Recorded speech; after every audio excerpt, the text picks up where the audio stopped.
Welcome to my channel, Sacred Intuition. And this will be a message from your ancestors. Because this deck is the deck that I connect also very much to my ancestors with. Anywho's, I actually grabbed the deck and the Queen of Cups and Eight of Pentacles fell out, and the Two of Cups was at the bottom of the deck.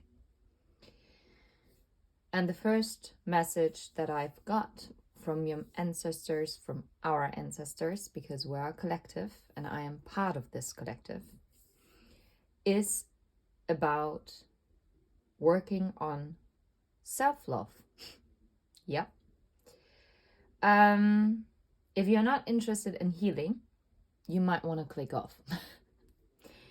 But it's also working on how you view love and how you give love. And what I just heard, how you perceive love. This is quite interesting.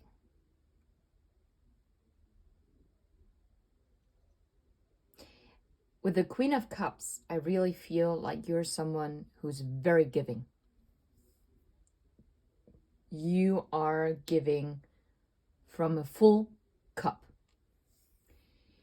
And I think in the past, you might have had this experience, maybe not all the time, but at least it happened one time very significantly, where you were giving. And at one point you stopped and you were like, I'm pouring so much of myself into this because I do it with a pure heart and with good intentions, and I do it because I want to do it. So this kind of love is never lost.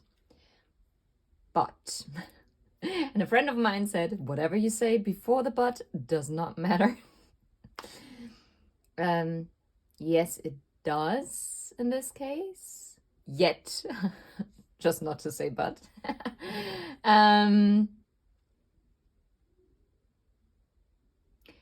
You also noticed that by reflecting that you were always the one who was very giving, while in return you never received the same amount of love. So this is probably the thing why your ancestors want you to review how you perceive love.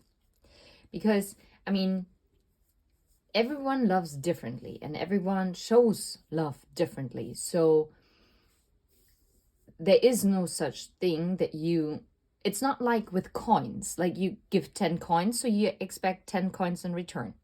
This is something that you can see, you can touch, everyone can verify it. That's it. Love is something that is being perceived and felt. And this is, and it's so funny because I don't know if you can hear it, but there is so much background noise from my landlords that are living upstairs from me. And this is why I'm picking up, there is a lot of distracting noise going around, chit-chattering, that might also distract you. And it's really about like focusing on what really matters and focusing on yourself. And I know this is now turning completely away from what I've just been talking about, strangely enough. Anyway, going back. So love cannot be measured in cups. And there's this saying, right? It's not what you're saying, it's how it is perceived. Even if you have the greatest intentions, if you're saying something to someone who cannot receive your words because they are coming from a wounded place, for instance, or from a lack mentality, they will not be able to perceive what you're giving in the way you intended it. So you can have the best of intentions. If it can't be received, it's like dropping off a package at the wrong address. So, and this is something, this can be quite frustrating. Maybe the only thing, at least for me personally, which gives me a little bit of consolation is the little consolation prize is right here. No, is literally that whatever love you have given out, it will always find its way back to you. It might not find its way back to you the way how you hoped, or in the way, shape, form, person that you expected to. But love that was given is never lost and never in vain. And this sometimes can be quite tough, because if you are coming from a very loving and giving space, but there's no one who is also pouring back into you, and that doesn't mean that you're not having self-love, but of course it's energy, and energy has to be reciprocated. Yeah.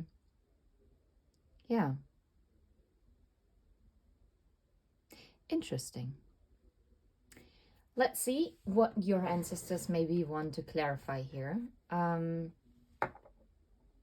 For some, you might have also put your focus on the coins, on work, because you told yourself, well, until there is like this love coming into my life, I'm going to be handing myself that cup of love.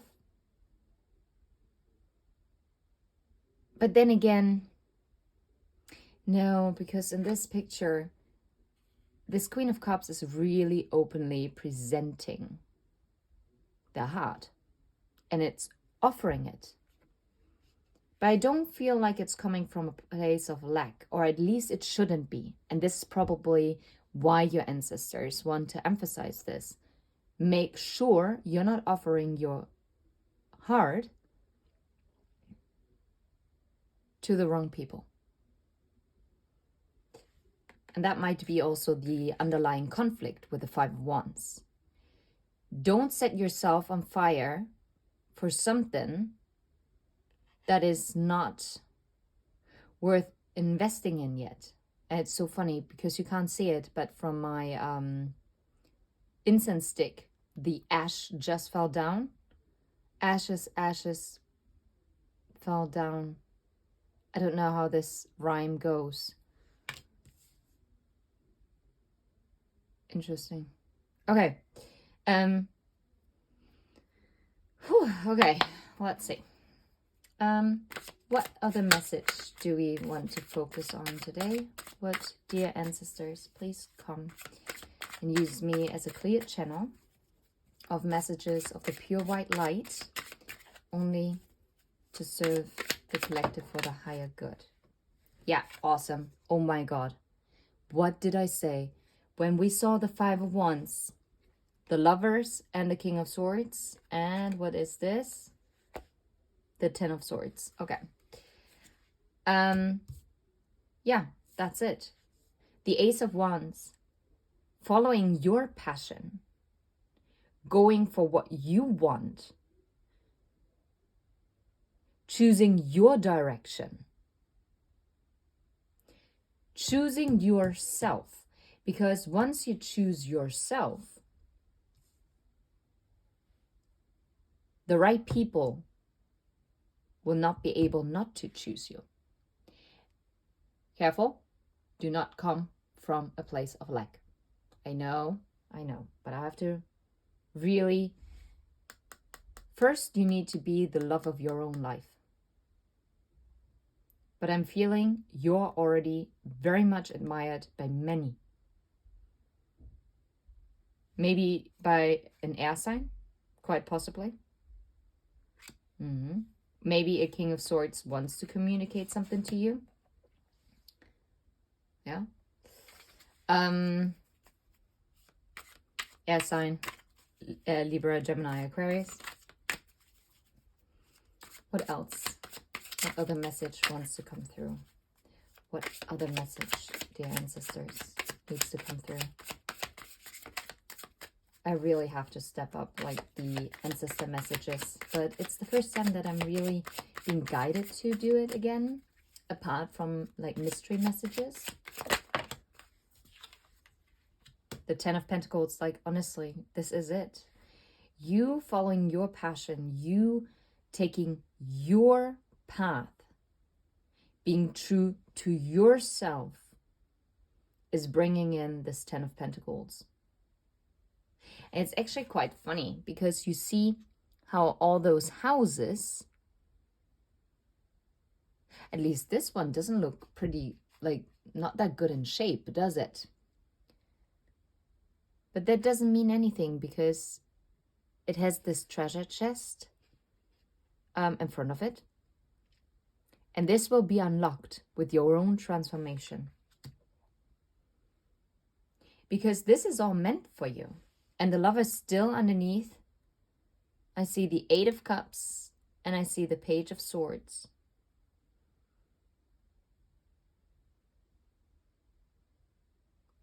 Maybe it's also about communicating to a lover or making a choice in love. But I'm actually picking up choosing yourself to walk away from anything that is holding you back.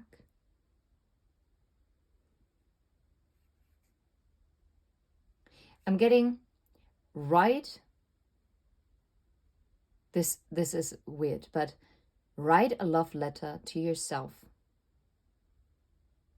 Or write a love letter to your ancestors with your wishes. If you don't actually want to do it written, you can just sit still and just envision it and really have your ancestors in mind. That's fine as well. Okay. Okay. The Wheel of Fortune, the Six of Swords, and the High Priestess. Beautiful. Yeah, that's it. It's about spinning the Wheel of Fortune in your favor to move forward. And it's also about you tapping into your gifts, about learning more about yourself.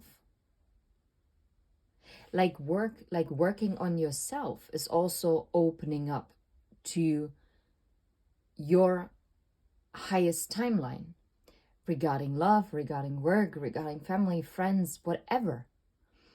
And it's about not only being so ready to give love to others, but also being positively selfish towards yourself and giving yourself the same love because you also deserve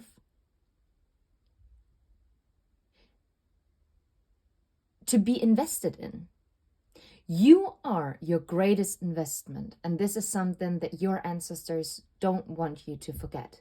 They love how caring you are. They love how empathic you are. They love how giving you are. And they love how understanding you are. But please be this understanding to yourself as well. And now I'm really, wow, I just got hit by a wave of sadness because I don't know whose ancestor this is. But this ancestor, this has to be someone who's really close to you. Even if they haven't been, wow, incarnated in this lifetime. But they are by your side, no matter what timeline, no matter what universe, no matter what life, no matter what source you're from. And they're actually really They're upset.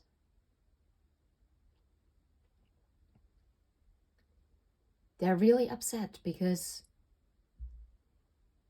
they are having so much love for you, and they see how loving you are, and that this is such a great gift, and they really want you to love yourself, and to love yourself even more, and to love yourself really unconditionally, because I feel like you're so ready to be unconditionally loving to other people and be understanding, and yet you're not bringing the same compassion to yourself. And this makes your ancestors, and this in particular, this is one particular ancestor, really, really sad.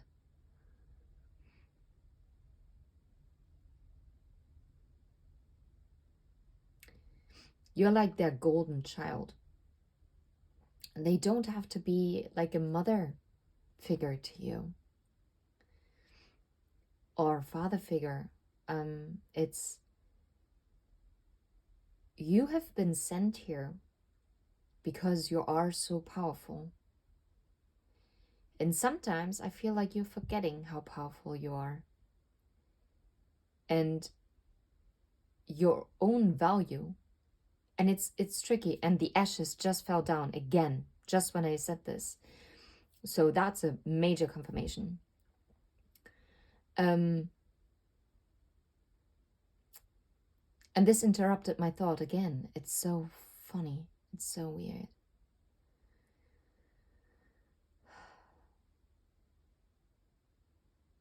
Yeah, you're incredibly powerful. You've really been sent here because you can take on this. And it's very likely that your life has not been all rainbows and unicorns and butterflies. No. Even though the outside world probably would look at you and be like, oh, you're lucky. You never had it tough. No. The difference is you had your own challenges. You overcame them. And due to your gifts and your infinite soul being, this powerful infinite soul being that you are, you made it look easy, but it wasn't easy. And people that, even if they didn't say this to your face, if they believe, or they easily believe that, oh, well, if I would be in their shoes, my life would be a piece of cake. No, they wouldn't have survived. Because they wouldn't have had the protection, they wouldn't have had the gifts, they wouldn't have had the abilities to actually to come out of this alive, if I'm completely honest. And this is not about me sugarcoating it for you. You know what you went through. You know that this was not easy. But honey, and no matter whether you're male or female in body, you showed up and you performed, you outperformed. And you had your ancestors clapping and cheering you on. And I'm even hearing some of them you even left in awe because they knew you were badass. They always knew that you were a spiritual warrior. There was a reason why they sent you. But oh boy, did you show up. That was insane. And you did it rather quickly. Other people would have only been in earthly years, would have been able to finish those lessons, those karmic lessons, maybe, I don't know, earliest in their 50s. But you you tackled them. You faced them head on. And I'm not saying that you didn't have bad days where you broke down and be like, well, this she shite. Okay? And there were enough days where you doubted yourself, where you were down on your knees, where you were like, what the actual flip is going on? What the fudge have I been smoking when I signed this contract coming down here? Like, what the actual heck? And where were my spirit guides in all of this? Well, they were right beside you. They were right in front of you. And they were also behind you.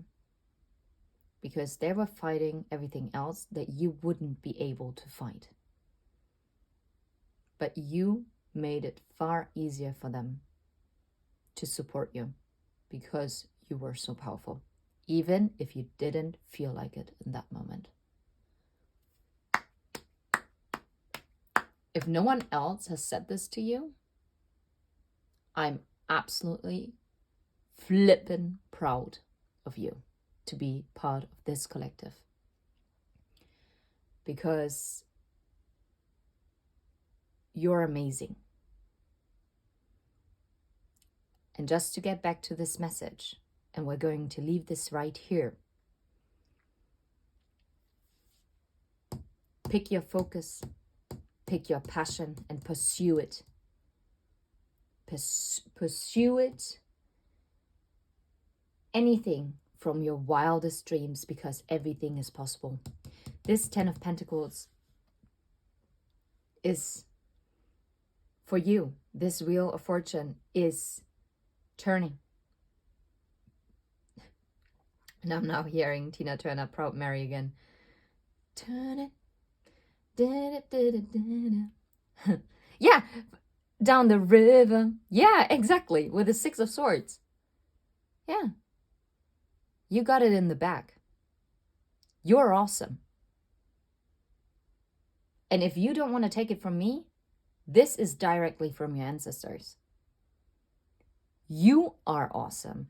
And I want you to really go up and stand in front of a mirror and just reflect for a second, or wherever you want to go, or you go to a nearby lake, or you're gonna hug a tree. I do not care. Whatever you feel most comfortable with, okay? Or you're gonna just sit down on your bed or on your floor, doesn't matter. And you are going to place a hand over your heart and state to yourself, thank you. Thank you for everything that we overcame. I'm proud of myself. I'm grateful for my ancestors and spirit guides. And I'm glad and happy to be here. I'm glad and happy to be of service. Because you have created such a major shift just by being yourself and just by being here at this point of time. Kudos. You are that high priestess. And you're also the warrior of justice. Because now now I can't talk anymore. I also had to think of the 11, make a wish. But it's also like justice. You are a warrior of justice. And it wouldn't surprise me if you have always been someone who fought for justice and never liked injustice. And you always stood up, even for the weak. Even if you were the one who had to then carry the burden of being attacked. And you see how that key the skeleton is holding, it has like an infinity sign. It's a double infinity sign. I love this. Everything is intertwined. You have the key to unlock infinity infinite possibilities, infinite paths, infinite gifts. For some of you, this might be actually your last lifetime on this earth, because you are so high up in ranking. This is it. For others of you, it might not be the last lifetime, and you might decide to come back for another merry-go-round, but maybe in a different vessel. But this is not something I would concern myself right now with. Instead, you're holding the key. You're holding the key to your own fortune. You're powerful. You're amazing. Thank you for being here. Sending you absolute love and light. Take care.